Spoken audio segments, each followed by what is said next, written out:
Terima kasih Anda masih bersama kami di Sapa Indonesia Siang. Saudara, selama ini mungkin Anda sudah mengenal sejumlah fobia atau ketakutan seperti fobia ketinggian.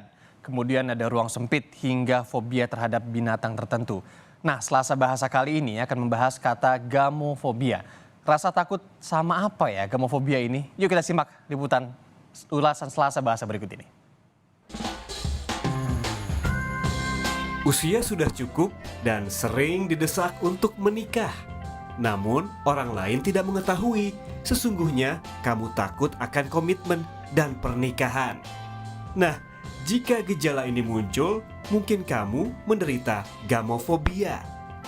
Fobia ini biasanya muncul karena trauma akan kegagalan hubungan di masa lalu atau pengalaman masa kecil, seperti melihat hubungan orang tua yang buruk atau perceraian. Sebagian besar orang yang mengidap gamofobia beranggapan pernikahan akan menambah masalah baru yang tidak dapat diselesaikan dan mereka tidak ingin terjebak dalam suatu hubungan yang dinilai rumit. Nah, berbicara soal pernikahan, sebuah riset menunjukkan bahwa tren pernikahan di Indonesia kian menurun dalam 10 tahun terakhir. Kalian mungkin pernah mendengar soal resesi seks yang akhir-akhir ini banyak dibicarakan, seperti yang terjadi di Tiongkok, Jepang, dan Korea Selatan yang kini diperkirakan mengancam Indonesia. Resesi seks ini berhubungan erat dengan semakin banyaknya orang yang menunda atau bahkan tidak ingin menikah. Penyebabnya beragam, mulai dari ingin menempuh studi, karir, hingga merasa belum siap. Namun, ada pula yang beranggapan bahwa ada sedikit pengaruh dari gamofobia. Kira-kira warga tahu tidak ya makna dari gamofobia? Tahu arti kata gamofobia? Gamofobia, nggak tahu sih, taunya fobia ya, ketakutan ya. Pasti tahu arti kata gamofobia?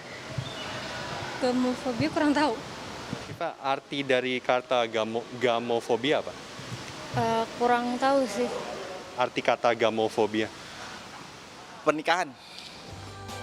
Ya, ternyata masih banyak warga yang belum mengetahui makna dari gamofobia. Kata ini diakui memang masih belum familiar di tengah masyarakat, meskipun sudah tercatat di Kamus Besar Bahasa Indonesia. Untuk mengetahui makna sesungguhnya, kita simak penjelasan dari penyelaras bahasa Kompas TV. Gamofobia berasal dari gabungan kata gamo yang dalam bahasa Yunani berarti menikah. Dan fobia yang maknanya seperti kita ketahui bersama adalah ketakutan. Jadi gamofobia maknanya adalah ketakutan atau fobia terhadap perkawinan. Kondisi ini bisa jadi dialami karena adanya trauma masa lalu atau pikiran yang negatif terhadap dunia perkawinan. Jika mengalami gamofobia berlebih, alangkah baiknya kita berkonsultasi ke psikolog demi kesehatan mental kita. Nah, kini pembendaharaan kata kita dalam bahasa Indonesia kian bertambah. Kita tahu kini bahwa ketakutan terhadap perkawinan disebut gamofobia. Mari kita terus lestarikan bahasa Indonesia dengan menggunakannya secara baik dan benar. Tim Liputan, Kompas TV.